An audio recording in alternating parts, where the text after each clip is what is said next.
ये बोर्ड क्या भूमाफिया बोर्ड हो गया क्या? भूमाफिया प्रदेश में नहीं चल सकते। माफियाओं को तो हम पहले ही विदा करा चुके हैं प्रदेश से।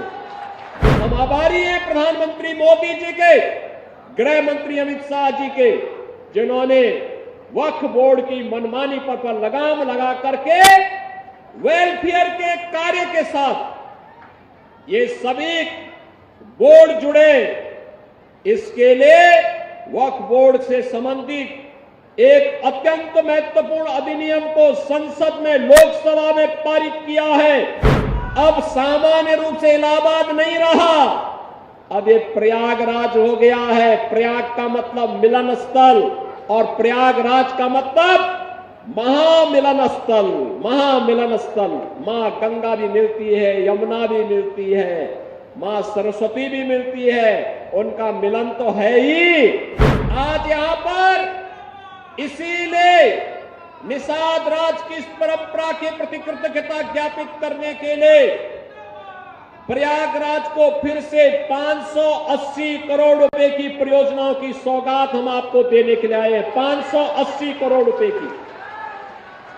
हमारा प्रयागराज अब सामान्य रूप से इलाहाबाद नहीं रहा, अब ये प्रयागराज हो गया है। प्रयाग का मतलब मिलन स्थल और प्रयागराज का मतलब महामिलन स्थल। महामिलन स्थल, मां गंगा भी मिलती है, यमुना भी मिलती है, मां सरस्वती भी मिलती है, उनका मिलन तो है ही। यहां पर भगवान राम और निषाद राज का भी मिलन हुआ था। ये है मिलन स्थल, ये है प्रयागराज, ये है प्रयागराज। जो लोग प्रयागराज की पहचान को छुपाते थे, वे नहीं चाहते थे, वे नहीं चाहते थे इस पौराणिक सिटी को एक पहचान मिले।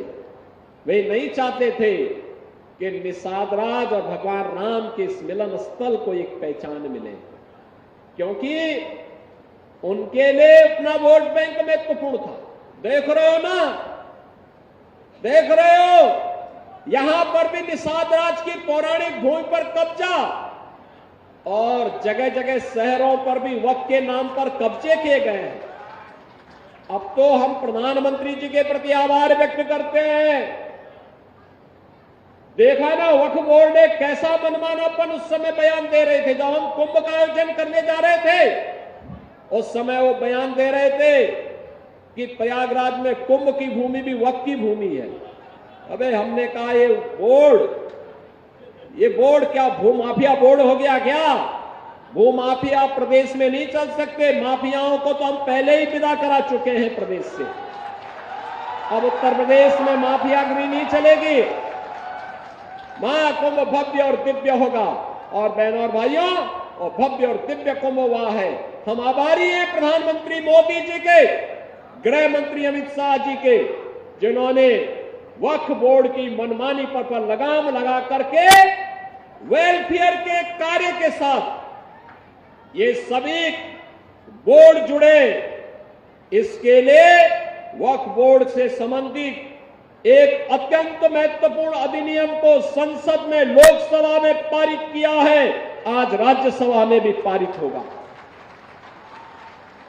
बहनों और भाइयों, देश के प्रति निष्ठा होनी चाहिए। अपने आप ही नियंता तो नियत साफ है, तो नियंता मार्ग प्रशस्त कर देता है, अपने आप रास्ता बनाता है। और रास्ता क्यों नहीं बनेगा? अवश्य बनेगा। आखिर ये प्रयागराज हमारा पवित्र धाम था। देश और दुनिया से आने वाला कोटि कोटि श्रद्धालु यहां पर आकर के श्रद्धा से सिर नवाता था। लेकिन प्रयागराज की भूमि पर यहां के माफिया कब्जा करते जा रहे थे, यहां के अस्तित्व के साथ खिलवाड़ कर रहे थे, यहां के नागरिकों के जीवन के साथ खिलवाड़ कर रहे थे। जो कोई भी आवाज उठाता था उसको ही मार दिया जाता था, अपहरण कर दिया जाता था, गायब कर दिया जाता था। अब ये नहीं चलेगा, अब ये नहीं चलेगा। सरकार की पहले दिन से जीरो टॉलरेंस की जो नीति थी, उस जीरो टॉलरेंस की नीति के अनुसार आज सरकार फिर से इन कार्यक्रमों को आगे बढ़ा रही है। और मैंने यहां पे कहा है यहां पे अभी निषाद राज का ये भव्य पार्क बना है, मिलन का पार्क। इसने प्रयागराज के नाम को फिर से सार्थक किया है। हमसे जुड़े रहने के लिए हमारे YouTube चैनल को सब्सक्राइब करें और नई वीडियो की नोटिफिकेशन के लिए बेल आइकॉन को दबाएं। अगर आप ये वीडियो Facebook पर देख रहे हैं तो लाइक जरूर करें और ज्यादा से ज्यादा शेयर करें। धन्यवाद।